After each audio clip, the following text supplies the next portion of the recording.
मैं आपसे ये जानना चाह रहा हूँ, चित्रा सुनिए, सिर्फ सरकारी पक्ष न पढ़िए। अरे एक second sir, mister Manoj Singh काका, मैं आपत्ति जताती हूँ। मैं यहाँ पर सीजीआई ने क्या कहा है वो बातें कह रही हूँ। कहाँ पर बीजेपी का नाम लिया? मैंने कहा बीजेपी का नाम लिया तो हम खड़े होकर कुछ भी तो नहीं बोल देंगे ना। नहीं चित्रा जी, अगर आज आपको सुनने का मन नहीं है और खुद ही सवाल करने का, खुद ही जवाब देने का मन है तो आप दे सकते हैं, बैठकर आराम से सुन सकते हैं। लेकिन मैं जो आपको पर लोग उतरे, विरोध किसके खिलाफ था?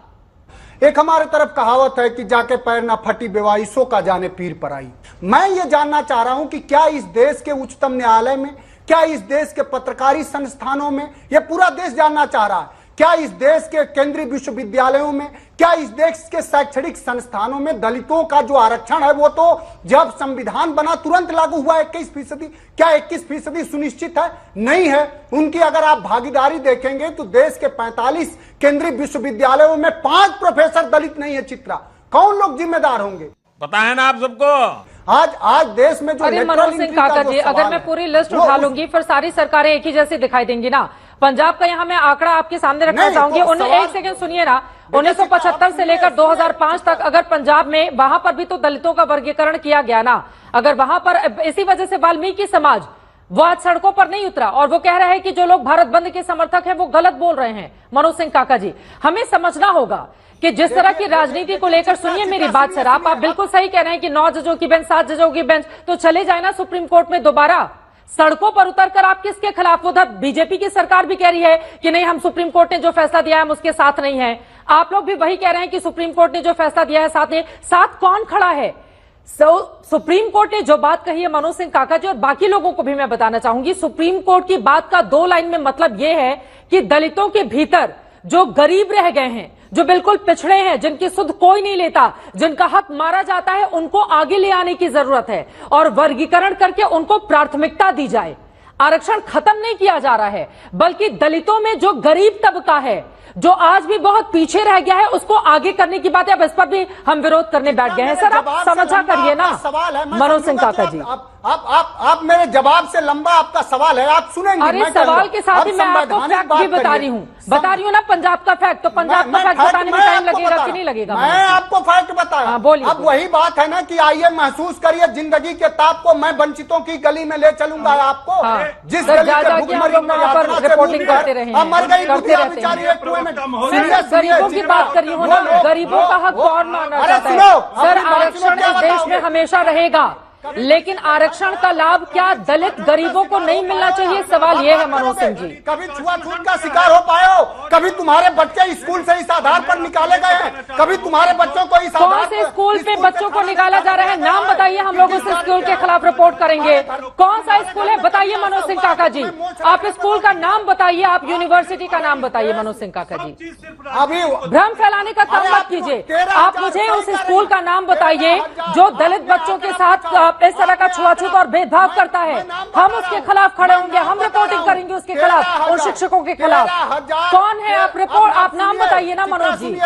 आप चित्रा सुनिए भी थोड़ा सुनिए तो। आप सवाल कर रहे, इस देश में 13,000 एनआईटी में, IIM में 13,000 दलितों पिछड़ों के नौजवान जिनको सिलेक्शन हुआ था, वो भेदभाव के चलते छोड़ दिया। और आपके भी यहाँ तो जो आप सुप्रीम कोर्ट ने, एक सेकंड मनोज सिंह काका जी, बाकी मेहमानों के पास में जाऊं।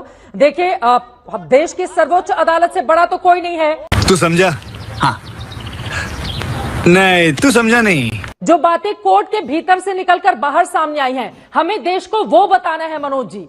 हमें यहाँ पर बांटना नहीं है आपस में जातियों और फिर जातियों के भीतर भी जातियों को लेकर। हमें जो SC के गरीब वर्ग हैं उनके साथ खड़े होने की बात है।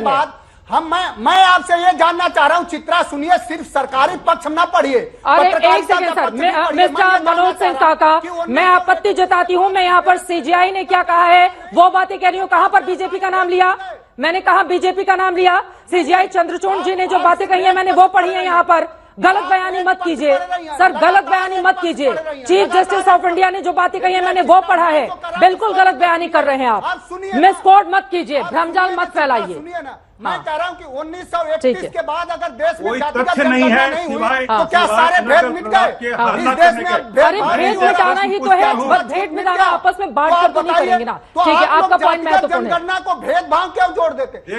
अभी आपने जो कोर्ट का जजमेंट पढ़ रही थी आप, उसमें लिखा था होमोजीनस, समरूपता, और उसी होमोजीनस शब्द का उपयोग किए हुए थे अटॉर्नी जनरल ऑफ इंडिया जो सरकार की तरफ से लड़ रहे थे, और उसी होमोजीनस शब्द का उपयोग किए चंद्रचूड़ साहब जब वो जजमेंट दे रहे थे। और आप इस बात को ध्यान में रखिए कि बाबा साहब कहते थे कि जो दलित समुदाय है वो एक समूह है, और ये कह रहे हैं कि एक समूह नहीं है। कॉन्ट्रडिक्शन यहीं पर आता है। जब आप कह रहे हो कि एक समूह नहीं है दलित, आप उसको विभाजित करने की कोशिश कर रहे हो, और बाबा साहब कहते थे कि एक समूह है क्योंकि वो सोशली एक्सक्लूडेड है।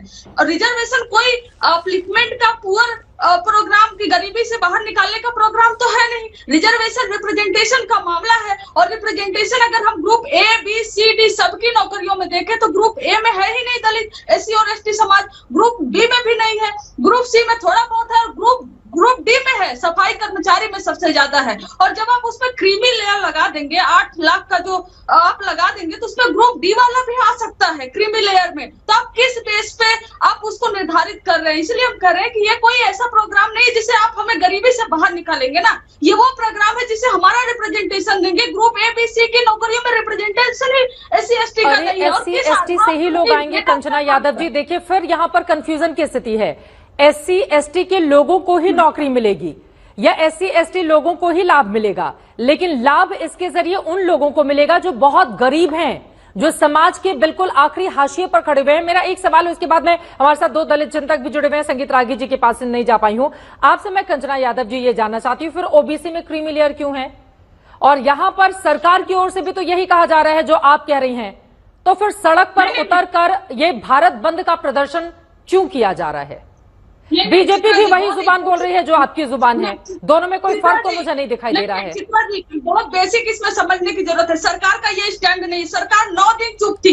1 तारीख को ये जजमेंट आया, सरकार 9 तारीख को इस पर बोली, जब उसके अलायंस पार्टीज उस पर प्रेशर किया। कंचना यादव जी, आरजेडी की बात पर प्रतिक्रिया नहीं देनी थी ना, सुप्रीम कोर्ट के जजेस ने जो फैसला दिया है उस पर उसको बात करनी थी, उसको आरजेडी के खिलाफ तत्काल प्रतिक्रिया थोड़ी ना देनी थी।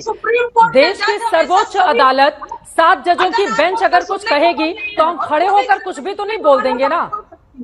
नहीं चित्रा जी, अगर आज आपको सुनने का मन नहीं है और खुद ही सवाल करने का, खुद ही जवाब देने का मन है तो आप दे सकते हैं, बैठकर आराम से सुन सकते हैं। लेकिन मैं जो आपको कह रही हूँ कि ये गवर्नमेंट 9 दिन तक चुप क्यों थी? अगर गवर्नमेंट का भी यही स्टैंड है कि कैटेगराइजेशन नहीं होना चाहिए, तो जब उनके अलायंस पार्टनर का दबाव पड़ा तब जाकर 9वें दिन उन्होंने मुंह खोला और बोला कि नहीं हम इसके खिलाफ है। 80-90 सांसद पहुंचे थे बीजेपी के ही मिलने के लिए कंचना यादव जी, बीजेपी के ही सांसदों ने जाकर कहा कि हमें नहीं चाहिए ये सुप्रीम कोर्ट वाला।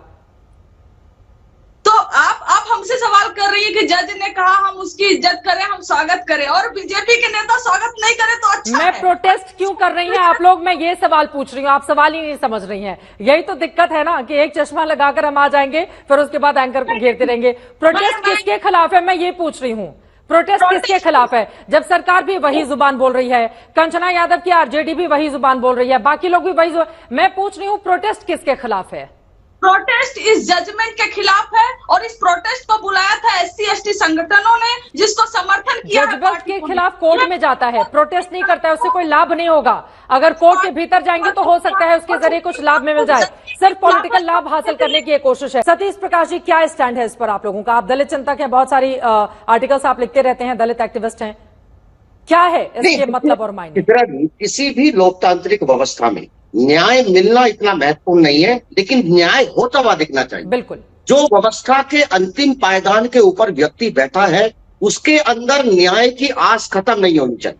ये निर्णय गैर संवैधानिक है। जब संविधान सभा में ये मामला डिस्कस हो चुका कि ये दलितों की जो सूची होगी ये केंद्रीय सूची होगी,